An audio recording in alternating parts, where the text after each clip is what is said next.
Hi friends, எல்லோருக்கும் இனிய புத்தாண்டு நல்வாழ்த்துக்கள். இன்றைக்கி பார்த்தீங்கன்னா நம்ம கிச்சன் டிப்ஸ் தான் கொண்டு வந்திருக்கேன். இது ரொம்ப எல்லாம் யூஸ்ஃபுல்லாக இருக்குங்க. எல்லா டிப்ஸுமே ரொம்ப யூஸ்ஃபுல்லாக இருக்கும். கண்டிப்பாக முழுமையாக பாருங்கள். முழுமையாக பார்த்துட்டு யாராவது என் சேனலில் ஃபஸ்ட் டைம் பார்க்குறீங்கன்னா சப்ஸ்கிரைப் பண்ணிவிட்டு பக்கத்தில் இருக்க பெல் ஐக்கானை கிளிக் பண்ணி வச்சுக்கோங்க. அப்போ தான் நான் போகிற வீடியோஸ்லாம் உங்கள் வீடியோ தேடி வரும். இப்போ வாங்க நம்ம வீடியோக்குள்ளே போகலாம்.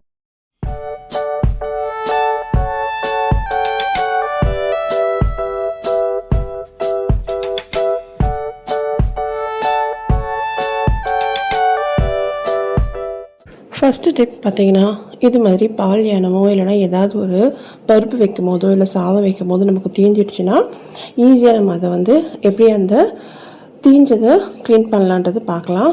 இன்றைக்கி பார்த்தோன்னா இந்த பால் யானத்தை நான் உங்களுக்கு எப்படி க்ளீன் பண்ணி காட்டுறேன்னு பாருங்கள். சிம்பிளாக நம்ம முடிச்சிடலாம். இப்போ இது மாதிரி தீஞ்ச பாத்திரத்தை அடுப்பில் வச்சுட்டு நம்ம வந்து அது ஃபுல்லாக நம்ம தண்ணி சேர்த்துக்கலாம். தண்ணி சேர்த்துட்டு இதில் வந்து கொஞ்சமாக பேக்கிங் பவுடரும், நான் யூஸ் பண்ணுற சபீனா, இல்லை நீங்கள் யூஸ் பண்ணுற லிக்விடோ சோப்போ எதுனாலும் நீங்கள் யூஸ் பண்ணிக்கோங்க.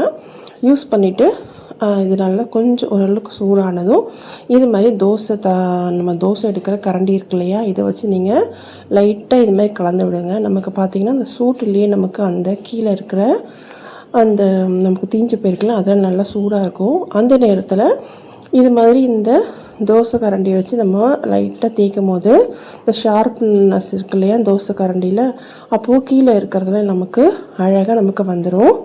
இப்போ 2-3 தடவை நல்லா கலந்து விட்டுட்டு இதை கொதிக்கட்டும்.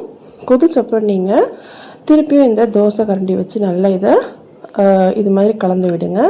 அப்போது கீழே நமக்கு இருக்கிற அந்த தீஞ்சு போயிருக்கிறதுலாம் ஈஸியாகவே நமக்கு வந்துடுங்க. கண்டிப்பாக இது மாதிரி நீங்கள் ட்ரை பண்ணி பாருங்கள். இப்போ பார்த்திங்கன்னா கொதிச்சிருச்சு. திருப்பி நான் இதே மாதிரி தோசை கரண்டியே வச்சு நல்லா அதை தேய்ச்சி எடுக்கிறேன். இப்போ வந்து தண்ணியை ஊற்றிட்டு உங்களுக்கு காட்டுறேன் பாருங்கள். அவ்வளோதான், சூப்பராக நமக்கு போயிடுச்சு. இப்போ நம்ம சபீனா போட்டோ இல்லை லிக்விட் போட்டு நம்ம வாஷ் பண்ணிடலாம். நெக்ஸ்ட் டிப் பார்த்திங்கன்னா, இது மாதிரி பால் வந்து தீயாமல் இருக்கணும்னா ஃபஸ்ட்டு நம்ம பால் யானத்தில் உங்களுக்கு ஒரு பேக்கெட் நீங்கள் பால் சேர்க்குறீங்க அப்படின்னும் போது 1 டம்ளர் நீங்கள் தண்ணி சேர்த்துக்கோங்க. தண்ணி சேர்த்துட்டு அதுக்கப்புறம் நீங்கள் இது மாதிரி பால் ஊற்றி வைக்கும் போது நமக்கு அடி பிடிக்காமல் இருக்கும். நெக்ஸ்ட் டிப் பார்த்திங்கன்னா, இது மாதிரி பால் நம்ம கொதிக்க வைக்கும் போது பொங்கி பொங்கி விழுந்து நம்ம அடுப்பே நமக்கு ரொம்பவும் அழுக்காயிடும். முக்கியமாக பார்த்திங்கன்னா இந்த பர்னர்லாம் நமக்கு அடைச்சிக்கும். நீங்கள் இது மாதிரி பால் யானம் வைக்கும் போதே நீங்கள் பால் ஊற்றி வைக்கும் போதே மேலே இது மாதிரி ஸ்டீல் வடிகட்டி வச்சுக்கலாம். இது மாதிரி வைக்கும் போது நமக்கு பால் வந்து பொங்கி மேலே வராது, கரெக்டாக அப்படியே பொங்கி கீழே போயிடும். அப்போ நமக்கு அடுப்பு ரொம்ப அழுக்காகாமல் இருக்கும். கண்டிப்பாக நீங்கள் ட்ரை பண்ணி பாருங்கள். நெக்ஸ்ட் டிப் பார்த்திங்கன்னா, இது மாதிரி இட்லி நீங்கள் வேக வைக்கும் போது ஃபஸ்ட்டு நீங்கள் இட்லி குண்டால் தண்ணி ஊற்றிட்டு தண்ணி நல்லா கொதித்ததும் இது மாதிரி இட்லி ஊற்றி வச்சிங்கன்னா இட்லி பார்த்திங்கன்னா 5 நிமிஷத்துக்கு நல்லா பூ மாதிரி வெந்து வந்துடும். நீங்கள் எப்போவுமே வந்து தண்ணி கொதிக்காமல் இட்லி ஊற்றி வைக்காதீங்க. நல்லா கொதித்ததும் ஊற்றி வச்சுட்டு நம்ம ஒரு சிம்மில் வச்சிட்டோம்னா இட்லி வந்து 5 நிமிஷத்தில் நமக்கு பூ மாதிரி சூப்பராக நமக்கு ரெடி ஆகிடும். கண்டிப்பாக நீங்கள் நெக்ஸ்ட் டைம் இட்லி ஊற்றி வைக்கும் போது இது மாதிரி நீங்கள் ட்ரை பண்ணி பாருங்கள். இட்லி பார்த்திங்கன்னா 5 நிமிஷத்தில் நமக்கு ரெடி ஆகிடும். பாருங்கள், நல்லாவே வந்திருக்கு. கண்டிப்பாக இது ரொம்ப யூஸ்ஃபுல்லாக இருக்கும்னு நினைக்கிறேன். உங்களுக்கு பிடிச்சிருந்தா ஒரு லைக் போட்டுட்டு பாருங்கள். நெக்ஸ்ட் டிப் பார்த்திங்கன்னா, இது பார்த்திங்கன்னா ஒரு தண்ணி பாட்டில். இது வந்து பெரிய பெரிய ஹோட்டல்லாம் போனீங்கன்னா இது மாதிரி நமக்கு பாட்டில் கிடைக்கும் இல்லையா, இதை நான் வந்து இப்போது அதை ரீயூஸ் பண்ண போகிறேன். இது மாதிரி பாட்டில்ஸ் பார்த்திங்கன்னா ஆன்லைனில் நமக்கு வந்து கிடைக்கிது. அதாவது எண்ணெய் ஊற்றுறதுக்கு நம்ம யூஸ் பண்ணுறது பாட்டில் வந்து இதே மாதிரி டிசைனாக இருக்குது. நீங்கள் அது வாங்கணுன்ற அவசியம் இல்லை. இது மாதிரி நீங்கள் தண்ணி பாட்டில் வச்சுருந்தாலே போதும். நம்ம வந்து ஆன்லைனில் மேலே இது மாதிரி போடுற, அதாவது ஆயில் பாட்டிலுக்கு போடுற இது மாதிரி கேப் வந்து நமக்கு விற்கிது. இது மாதிரி நீங்கள் வாங்கிட்டீங்கனாலே போதுங்க. இது நம்ம சூப்பரான ஒரு ஆயில் பாட்டிலாக மாற்றிடலாம். பாருங்கள், இது கரெக்டாக நமக்கு ஃபிக்ஸ் ஆகிடும். இது மாதிரி ஃபிக்ஸ் ஆகிடுச்சுன்னா நமக்கு எல்லா பாட்டிலுமே உங்களுக்கு எத்தனை பாட்டில் வச்சுருக்கீங்களோ அதுக்கேற்ற மாதிரி நீங்கள் இந்த ஆயில் கேப்பை இதுமாதிரி வாங்கிக்கோங்க. வாங்கிட்டு நம்ம இதை எண்ணெய் ஊற்றுறதுக்கு யூஸ் பண்ணலாம். இது ரொம்ப அழகாகவும் இருக்குது. பாருங்கள், எடுத்து யூஸ் பண்ணுறதுக்கும் நமக்கு கம்ஃபர்டபுளாக இருக்குது. இதுக்காக நம்ம கடையில் வந்து ஆன்லைன்லேயோ காசு கொடுத்து நம்ம ஆயில் பாட்டில் வாங்கணுன்ற அவசியமே இல்லைங்க. இந்த பாட்டில் நீங்கள் வச்சுருந்தீங்க அப்படின்னா இதுமாதிரி யூஸ் பண்ணி பாருங்கள். சப்போஸ் நீங்கள் வேறு ஏதாவது பாட்டில் வச்சுருந்தாலுமே நீங்கள் இந்த கேப் வாங்கி நம்ம யூஸ் பண்ணலாம். நீங்கள் வந்து கண்ணாடி பாட்டில் ஒன்றும் இல்லை, பிளாஸ்டிக் பாட்டில் இருந்தால் கூட நம்ம இது மாதிரி கேப் வாங்கினாலே போதும், ஆயில் கேப்பு. அதை நம்ம போட்டுட்டு நம்ம ஆயில் பாட்டிலில் நம்ம யூஸ் பண்ணலாங்க. இந்த கேப் பார்த்திங்கன்னா ஆன்லைனில் ரொம்ப வந்து கம்மியாகவே இருக்குது. நான் கீழே வந்து டிஸ்கிரிப்ஷனில் கொடுக்குறேன். நான் வந்து ப்ராடக்ட்லேயும் நான் கொடுக்குறேன். அதை நீங்கள் செக் பண்ணி பாருங்கள். உங்களுக்கு தேவையான நீங்கள் யூஸ் பண்ணிக்கோங்க. என்னோடய சேனலில் பார்த்திங்கன்னா நிறைய டிப்ஸ் அண்ட் ட்ரிக்ஸ் நான் போட்டிருக்கேங்க. என்னோடய குக்கிங் சேனலும் இருக்குது. அதில் பார்த்திங்கன்னா குக்கிங் வீடியோஸும் நிறைய நான் போட்டிருக்கேன். உங்களுக்கு தேவையான நான் வந்து குக்கிங் சேனலோட டிஸ்கிரிப்ஷனில் நான் அதோட லிங்க் நான் கொடுக்குறேன். நீங்கள் அதையும் போய் செக் பண்ணி பாருங்கள். என்னோட செகண்ட் சேனலையும் உங்களோட ஆதரவு எங்களுக்கு கொடுக்கணுங்க. கண்டிப்பாக உங்களுக்கு இன்றைக்கி நான் போட்டிருக்க டிப்ஸ் எல்லாமே பிடிச்சிருந்ததுன்னா சப்ஸ்கிரைப் பண்ணிக்கோங்க. ஒரு லைக்கும் போடுங்க. உங்கள் ஃப்ரெண்ட்ஸ் அண்ட் ஃபேமிலிக்கும் ஷேர் பண்ணுங்கள். மறக்காமல் ஆயஸ்ட் ஹெல்த் கிச்சனை சப்போர்ட் பண்ணுங்கள். நீங்கள் போன வருஷம் கொடுத்த சப்போர்ட்டு இந்த வருஷம் இல்லைங்க, வர எல்லா வருஷமும் நீங்கள் கொடுக்கணும். இப்போ பார்த்திங்கன்னா நம்ம சூப்பராக நம்ம எண்ணெய் ஊற்றி இது மாதிரி வச்சிடலாம். இது பார்த்திங்கன்னா ரொம்ப யூஸ்ஃபுல்லான டிப்ஸு. கண்டிப்பாக உங்கள் வீட்டில் இது மாதிரி பாட்டில் இருந்துச்சுன்னா நீங்கள் இது மாதிரி வாங்கி யூஸ் பண்ணி பாருங்கள். இல்லை பிளாஸ்டிக் பாட்டிலாகவும் நீங்கள் யூஸ் பண்ணலாம். அதாவது பிளாஸ்டிக் பாட்டில் போது கொஞ்சம் ஸ்ட்ராங்காக இருந்துச்சுன்னா நல்லாயிருக்கும். நெக்ஸ்ட் டிப் பார்த்திங்கன்னா இது மாதிரி நம்ம தலைக்காணிக்கு உரம் போடுவோம் இல்லையா, இது மாதிரி உரம் போடும்போது நம்ம எப்பவுமே ஒரே ஒரு கவர் தான் நம்ம போடும்போது நமக்கு என்ன ஆகுனா தலைக்காணி வந்து சப்போஸ் வந்து அழுக்காகிறதுக்கு சான்ஸ் இருக்குது. பாருங்கள் இங்கே ஓப்பனாக இருக்குது, அழுக்காகும் இல்லையா. அதுக்கு நீங்கள் என்ன பண்ணுங்கள், இதே மாதிரி இருக்கிற இன்னொரு கவர் இருக்கு இல்லையா, அந்த தலைக்காணி கவரை நான் வந்து இந்த பக்கமாக திருப்பி நான் போட்டுக்கிறேன்.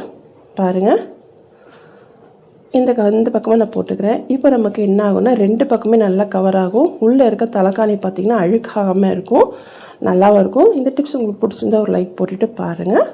நெக்ஸ்ட் டிப் பார்த்திங்கன்னா இப்போ வந்து நம்ம ஸ்கூல்லாம் ஓப்பன் ஆகிடுச்சு. இப்போ இந்த வாட்டர் கேனில் நம்ம எடுத்து க்ளீன் பண்ண ஆரம்பிப்போம்ல. இதுவே ஸ்டீல் வாட்டர் கேன் தான் இப்போ எல்லாருமே யூஸ் பண்ணுறோம். நம்ம வீட்டில் புளிச்ச மாவு இருந்துச்சுன்னா அதை வச்சு நம்ம இது மாதிரி ஸ்டீல் பாத்திரத்தில் அப்ளை பண்ணிவிட்டு நம்ம வாஷ் பண்ணி எடுக்கும் போது ரொம்பவும் சூப்பராக க்ளீனாகி புதுசு மாதிரியே நமக்கு கிடைக்குங்க. கண்டிப்பாக உங்கள் வீட்டில் புளிச்ச மாவு இருந்துச்சுன்னா நீங்கள் இது மாதிரி யூஸ் பண்ணி பாருங்கள். இந்த புளிச்ச மாவில் நிறைய பெனிஃபிட் இருக்குங்க. நான் அந்த டிப்ஸ் நான் போட்டிருக்கேன். அதோட லிங்க் நான் டிஸ்கிரிப்ஷனில் கொடுக்குறேன், நீங்கள் செக் பண்ணி பாருங்கள். நெக்ஸ்ட்டு பார்த்திங்கன்னா இது மாதிரி தோசை தவா வந்து நடுவில் நல்லாயிருக்கும், ஓரத்தில் பார்த்திங்கன்னா நமக்கு ஒரு பிசுபிசுப்பு தன்மை ஒரு மாதிரி இருக்கும். அது நம்ம எப்படி ஈஸியாக எடுக்கலான்றதை பார்க்கலாம். அதுக்கு நான் வந்து யூஸ் பண்ணுற பொருள் பார்த்திங்கன்னா இதே மாதிரி புளிச்ச மாவு தாங்க. லைட்டாக இந்த புளிச்ச மாவை இது மாதிரி அப்ளை பண்ணிக்கலாம். ஓரத்துலலாம் இது மாதிரி அப்ளை பண்ணிக்கோங்க. எல்லா பக்கமும் அப்ளை பண்ணிவிட்டு பின்னாடியும் பார்த்திங்கன்னா நமக்கு ஒரு மாதிரி ஜிகண்டு மாதிரி இருக்கும். இதுக்கும் நம்ம இதே புளிச்ச மாவு தான் நான் அப்ளை பண்ணிக்கிறேன்.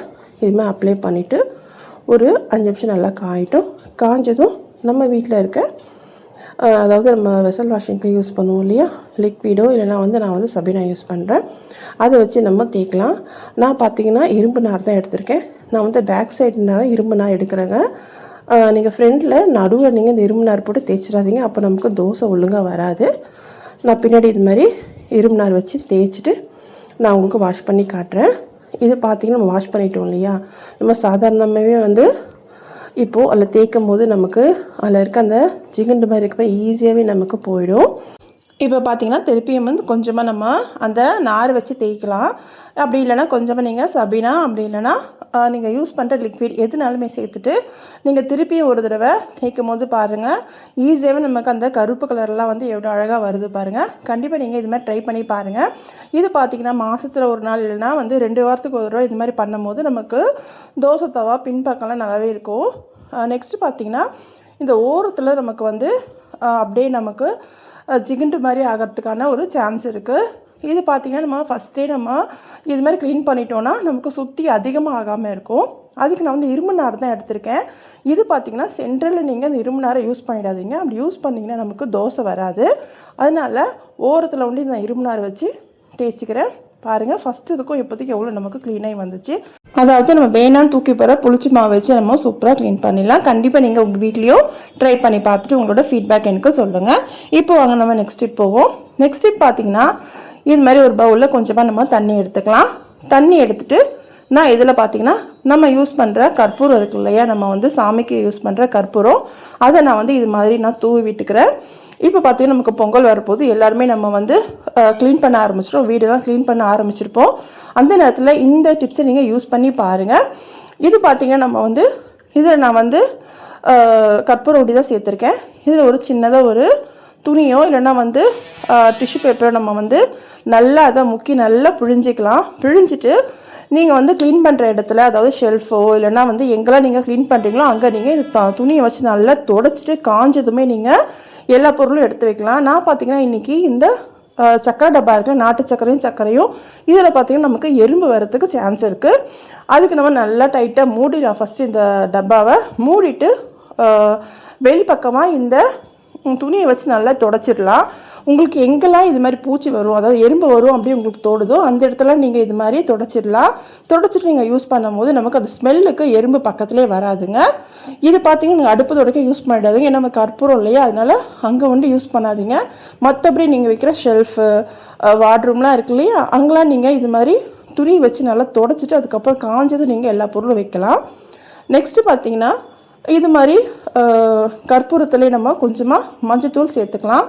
சேர்த்துட்டு இதை நம்ம ஒரு பாட்டிலில் ஸ்ப்ரே பாட்டிலில் பண்ணிவிட்டு நீங்கள் யூஸ் பண்ணுற ஸ்க்ரீனு யூஸ் பண்ணுற நம்ம வந்து கால்மிதி அங்கெல்லாம் கூட நீங்கள் வந்து இதை ஸ்ப்ரே பண்ணிக்கலாங்க. நெக்ஸ்ட் பார்த்தீங்கன்னா வீடு துடைக்கும் போது இதே மாதிரி நீங்கள் ரெடி பண்ணிவிட்டு கொஞ்சமாக ஷாம்பு இல்லைனா வந்து கம்ஃபர்ட் ஏதாவது ஒன்று சேர்த்துட்டு நீங்கள் வீடு துடைக்கும் போது வீடும் பார்த்தீங்கன்னா நல்லா ஃப்ரெஷ்ஷாக இருக்கும்.